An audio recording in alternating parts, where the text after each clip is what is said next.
Romantic boss part 74. ఇక Nikhil side smile ఇచ్చి door వేశాడు. ఇటు సైడ్కి వచ్చి కార్ స్టార్ట్ చేశాడు. లోపల ఎన్ని బూతులు తిట్టుకుందో ఈడియట్. అసలేంటి ఈయన నా మొగుడా ఏంటి? ప్రతిసారి నాపై రుబాబ్ ఏంటి? గట్టిగా జలక్ ఇవ్వాలి అని అంటుంటే మనకు జలక్లు ఫరక్లు పనిచేయవు. డైరెక్ట్గా హగ్గో లేదంటే స్ట్రాంగ్ కిస్సో ఇవ్వు అని అన్నాడు నిఖిల్ కార్ డ్రైవ్ చేస్తూ. నేను లోపల అనుకుంటే మీకెలా తెలిసింది సార్ అని ఇంత సాగదీసి అడిగింది నిఖిత. ఏ పిచ్చి పొట్టి, నువ్వు లోపలే అనుకోలేదే, పైకే అన్నావు. ఓ అవునా అని తల పట్టుకుని, ఇంకెంతసేపు? ట్రాఫిక్ లేదు కదా, 10 మినిట్స్ పడుతుంది, వెళ్ళగానే నిద్రపో అని అన్నాడు. ఇక కట్ చేస్తే వెనక్కి తిరిగి దుర్గమ్మని చూశాడు నారప్ప. తండ్రి ముఖం చూస్తూ అమ్మా నాన్న అని పిలిచింది. తమ నోటి నుంచి ఆ పిలుపు వినగానే ఇద్దరు గుండెల్లో బాధ మెలిపెట్టింది. కానీ పైకి కనిపించినవలేదు రెడ్డప్ప. మాణిక్యం మాత్రం కళ్ళు నీళ్లు ఉబికి వస్తుంటే చీర కొంగుతో తుడుచుకుంది. నాన్న, నా బిడ్డకు ఈ వరం కల్పించండి చాలు. నా పుట్టింటికి వచ్చే భాగ్యం కోసం 25 ఏళ్లుగా ఎదురు చూస్తున్నాను. నన్ను సమ్మతించినా సమ్మతించకపోయినా సరే నా బిడ్డను చేసుకోండి అని అంది గేటు బయటే ఉండి దుర్గమ్మ. ఇంటికి మహాలక్ష్మి బయట ఉండి మాట్లాడటం కట్ట కాదు, లోపలికి రమ్మను అని అన్నాడు రెడ్డప్ప మాణిక్యంతో. లోపలికి రా తల్లి అని పిలిచింది ఆవిడ. మీరు రమ్మన్నారు, అది చాలమ్మా, నా భర్తతో కలిసి వచ్చే రోజు తప్పకుండా వస్తా అని అంది. ఇక భర్త అనగానే చిన్నకేశవుడు గుర్తుకు వచ్చి రెడ్డప్ప కోపం పెరిగిపోయింది. ఆమెను కోపంగా చూసి ఇంటి పరువును, అన్నలను, తండ్రి మాటలను కూడా పట్టించుకోకుండా, తండ్రికి అవమానం కలిగినా సరే పట్టించుకోకుండా నలుగురిలో నన్ను నవ్వుల పాలు చేసి వెళ్ళిపోయావు నువ్వు. అలాగే విలువ లేకుండా దొంగల వాడు నిన్ను పెళ్లి చేసుకుని తీసుకెళ్ళిపోయాడు. అలాంటి వాడితో నిన్ను ఇంటికి రమ్మని ఎలా పిలుస్తాను? ఇది ఎప్పటికీ జరగనిది అని కరాఖండిగా చెప్పాడు రెడ్డప్ప. తండ్రి మాటలకు గుండె బరువెక్కింది. నాకు లేని స్థానం నా బిడ్డకి ఇవ్వండి నాన్న. పెళ్లికి ఇచ్చి పుచ్చుకుని ఎంకులు బంధువులు అవుతారమ్మి, శత్రువులు కాదు. అలా అనుకున్నాయన, నా బిడ్డను మాత్రమే ఇవ్వమన్నా ఇస్తాను. మేము ఎప్పటికీ ఇక్కడికి రాలేము అని అంది. మనకు పసుపు కుంకుమలు ముఖ్యం కదయ్యా అని ఒకసారి అలకనంద విషయంలో మాటిచ్చి మన సంజయ్ విషయంలో చేసిన తప్పు సాన్వికమ్మ విషయంలో చేయదమ్మి. పెద్దోడు ఆదిరెడ్డికి అంటే ఆదిత్యరెడ్డి సాన్వి పాప ఈడు జోడు బాగుంటుంది. ఇద్దరు అదే అమెరికాలో ఉంటారు, చక్కగా ఉంటుంది. అది మన మాట అంటాడు కదా స్వామి అని అంది. అది నేచర్ ఎలాంటిదో తెలిసిన రెడ్డప్ప ఒక క్షణం ఆలోచించింది. సరే అని తాంబూలం ఇచ్చి పంపు అని లోపలికి వెళ్ళాడు. ఇక మాణిక్యం కన్నీళ్లు తుడుచుకుని మనస్ఫూర్తిగా సంతోషంగా లోపలికి వెళ్ళింది. తన ఆలి సంతోషం చూసి ఏ భావం లేకుండా దుర్గమ్మని చూసి లోపలికి వెళ్ళాడు. ఇద్దరు లోపలికి వెళ్ళడం చూసి దుర్గమ్మకు కన్నీళ్లు ఆగలేదు, ఒప్పుకోలేదు అన్నట్లుగా వెనక్కి తిరిగి కారులో కూర్చున్న కేశవుడికి కనుసైగ చేసింది. భార్య కన్నీళ్లకు ఇంకా కోపం తెచ్చుకుంటూ, ఇంత వయసు వచ్చినా ఈ ముసలోడికి సీమ పౌరుషం ఏమీ తగ్గలేదు అనుకున్నాడు. రామ్మి పోదాం అని దుర్గమ్మకు కాల్ చేస్తూ ఉంటే భర్త ఫోన్ నుంచి ఎత్తబోయిన దుర్గమ్మకు చేతిలో వెండి పళ్ళెం, అందులో చీర, పళ్ళు, గాజులు కనబడి అక్కడే ఆగింది. ఇక ఫోన్ కట్ చేసి, తాంబూలం బయట ఇవ్వకూడదు, లోపలికి రామ్మా అని తల్లి ప్రేమగా పిలిచింది దుర్గమ్మని. తల్లి తనని అలా పిలిచేసరికి ఆనందంతో కన్నీళ్లు వస్తూ ఉంటే గుడిలో ఎదురుగా తీసుకుంటున్నా, వెనకే తీస్తున్నా, ఆఖరికి బయట తీసుకున్నా దానికంటే ఫలం దానికి ఏముంటుందమ్మా? ఇక్కడే తీసుకుంటానమ్మా, బయటే తీసుకుంటూ బిచ్చగత్తే అంటారు అని మాణిక్యం అంటే, ఆ పరమశివుడిలో అర్ధభాగం పార్వతమ్మ అయితే అదే గుణం కలిగిన నువ్వు ఆ గౌరవమ్మవే అమ్మా. నేను ఆ జంగమయ్య బిడ్డనే, నేను యాచకురాలనే కదమ్మా, ఇవ్వమ్మా అని అంది. ఆ మాటలకు మాణిక్యం ఆనందంగా నవ్వితే లోపలికి వెళ్ళి పైకి వెళ్ళి చూస్తున్న రెడ్డప్ప కూడా అంత నిశ్శబ్దంగా ఉండడంతో వాళ్ళ మాటలు కూడా వినిపించాయి రెడ్డప్పకు.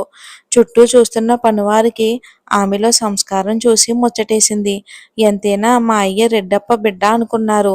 బైరెడ్డి లేడు, తిరుపతి వెళ్ళాడు, ఉంటే కథ వేరేలా ఉండేది. ఇది నా మనవరాలికి తల్లికి మా ఇంటి పేరు చెప్పి ఇవ్వు అని అంది. తన కన్న తల్లి ఇచ్చిన వాయినం తాంబూలం అందుకుంది. సంతోషం. బయలుదేరింది దుర్గమ్మ. ఎవరైనా ఇంటికి పెద్దవాడు ఉన్నప్పుడు చిన్నవారి కోసం అడగరు కదా. వాళ్ళు అడిగింది ఆదిరెడ్డి కోసమని అనుకున్నారు, అర్జున్ రెడ్డి గురించి అని అనుకోలేదు. దుర్గమ్మ అడిగింది అర్జున్ రెడ్డి కోసం. ఆ మాటలు విన్న సాన్వి సంతోషం మేఘాల్లో తేలిపోతుంది. ఇంతకీ ఏం జరిగిద్దో చూడాలి. ఇక కట్ చేస్తే ట్రాఫిక్ లేదు కదా, 10 మినిట్స్ పడుతుంది, వెళ్ళగానే నిద్రపో అన్నాడు నిఖిల్ నిఖితాను. ఓకే సరే అని కునికిపాట్లు పడుతుంది పొట్టిది. ఆమెను చూసి పొట్టి పడుకో. నో సార్ ఇంకా 10 మినిట్సే కదా అంటుంది. కుక్క పిల్లల కాలు పైకి ముడుచుకుని నిద్రపోతుంది. నవ్వాడు నిఖిల్. 10 మినిట్స్ కాస్త గంట టైం గడిచింది. తను ఒకటి తలిస్తే దైవం ఇంకొకటి తలిచినట్టు దారిలో చాలా కథ జరిగింది. అదంతా చూసుకుని పొట్టిని సేవ్ చేసి సేఫ్గా సాక్షి వాళ్ళ ఇంటికి తీసుకొచ్చాడు. గేటు తీసి అక్కడే వెయిట్ చేస్తుంది సాక్షి. కారు ఆగి నిఖిల్ దిగాడు చెమటలతో. ఏంటి ఏసీనే కదా, ఇంత చెమటలు పట్టినాయి, మీకోసం వెయిట్ చేస్తున్నాను అని అన్నాడు. వెయిటింగ్ ఎందుకు సాక్షి, నేను కాల్ చేస్తానని కదా అంటుంటే లోపలికి రండి సార్ అంది. మేడం గారు పడుకున్నారు, తీసుకొస్తాను పదా అని అన్నాడు. సాక్షి నవ్వుతూ కారులో ఉన్న పొట్టిని చూసి వెళ్ళిపోయింది. పొట్టిని చేతులతో లిఫ్ట్ చేసి తీసుకువస్తుంటే 2 చేతుల్లో అతని మెడను అల్లుకుంది. లోపలికి వచ్చి సాక్షి రూమ్ చూపెడితే బుద్ధిగా పడుకోబెడితే నిద్రలో షర్ట్ పట్టుకుని అతని ముందుకు లాక్కుంది. ఆమె చేష్టలకు నవ్వుతూ పడుకోబెట్టి వచ్చి హాల్లో కూర్చున్నాడు. ఫ్రిడ్జ్లో వాటర్ బాటిల్ ఇచ్చి ఏమైంది సార్, ఏసీ కారులోనే కదా, ఎందుకు అలా ఉన్నారు అని అడిగింది. వస్తుంటే గౌతమ్ కలిశాడు అని అన్నాడు. వాటని అదిరిపడింది సాక్షి. ఇక కట్ చేస్తే రెస్టారెంట్లో తన మాటలతో చుక్కలు చూపిస్తున్నాడు అల్లరోడు. ఇదిగో పట్వారీ కాస్త ఆ నోటిని అదుపులో పెట్టుకో ప్లీజ్ అని అన్నాడు రాము. మీ ఏడుపు ముఖం చూడలేను సార్. సాన్ని సౌండ్ బాక్స్ మ్యూట్ చేసా, అందులో మ్యాటర్లోకి వచ్చేయండి అని అన్నాడు అల్లరోడు. నా ప్లాన్ వచ్చేసి అర్జున్ దత్తని పడగొట్టడమే. అంటే జస్ట్ నా కుటుంబంలా తన కుటుంబం కూడా అవమానాలు పడడం అంతే. చంపేంత కక్ష లేదు అని అన్నాడు రాము పట్వారీతో. చిన్నగా నువ్వే వాణ్ణి వాడి ఫ్యామిలీని అందరినీ చంపేయాలని అరిచాడు గౌతమ్. రే చిన్నోడా, ఇప్పటికే సంజయబాబు లేడని విషయం సీమలో ఎవరికీ తెలీదు. అతను చనిపోయాడని ఊరు వాళ్ళకి తెలిస్తే ముందు మనమే టార్గెట్. అందుకే మనకే ఎలా జరిగిందో అలా చేసే వదిలేద్దాం అని అన్నాడు రాము. గౌతమ్ కోపంగా చూస్తున్నాడు రాముని. రాము మనస్తత్వం ఏంటో, అతని మనసులో ఎలాంటి ఆలోచనలు ఉన్నాయో అల్లరోడికి అర్థమైంది. ఇప్పుడేం చేద్దాం సార్ అని అన్నాడు తన ఫీలింగ్స్ బయటకు కనిపించకుండా.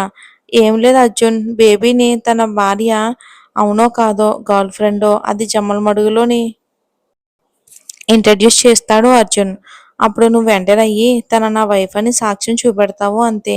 తమ ఇంటి కాడలో అనుకున్నది కాస్త వేరే వాళ్ళకు లవర్ అరే భార్య అంటే ముందుగా బాధ, తర్వాత వాళ్ళకి జరిగేది అవమానమే. ఇదే జరగాలి అని అంతే అని అన్నాడు రాము.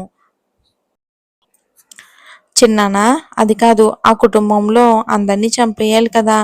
ఈ అర్జున్ ద్వారా అది మనకి ఈజీ అవుతుంది. ఆ ఇంట్లోకి బయటిగాలు కూడా పోలేదు. అలాంటి ప్లేస్లో ఈ పట్వారిని పంపుదాం. మనం అనుకున్నది ప్లాన్ ప్రకారం చేసేద్దాం అని అంటుంటే, రే పెద్దోడా నువ్వు ఆగు అని రాము గౌతమ్ని కసిరి, పట్వారి అర్థమైంది కదా, ఇదే మా ప్లాన్. ఏం చెప్పినా చేయటానికి రెడీగా ఉండు. అలాగే ఎంత కావాలో కూడా అడుగు. 2 నిమిషాలు ఆలోచించి సార్ నాకు 25 లక్షల చెక్ కావాలి అని అన్నాడు పట్వారి రాముని. చెక్ ఎందుకు, క్యాష్ ట్రాన్స్ఫర్ చేయిస్తానుగా అని అంటుంటే, వద్దు సార్ అక్కడ ఎలాంటి ఫెసిలిటీస్ లేవు, చెక్ ఇస్తే ఒక రోజులో క్యాష్ అవుతాయి, ఇవి చాలు అని అన్నాడు. ఇద్దరు తండ్రి కొడుకులు చూస్తూ రాము ఓకే అని అన్నాడు. ఇదంతా ఎంత పని ఆఫీస్లోనే తీసుకుందిగా నువ్వులే. ఓకే సార్ అని లేచాడు వెళ్ళడానికి. తనలోని యాటిట్యూడ్ బాబుని బయటకు తీస్తూ గోమాతకు ఒక లుక్ ఇచ్చి బాయ్ సార్ అని దీర్ఘం తీస్తూ చెప్పి బయటికి వచ్చాడు. ఇక 2 జతల కళ్ళు వాళ్ళని వీడియో తీసి తమ బాస్కు పంపారు.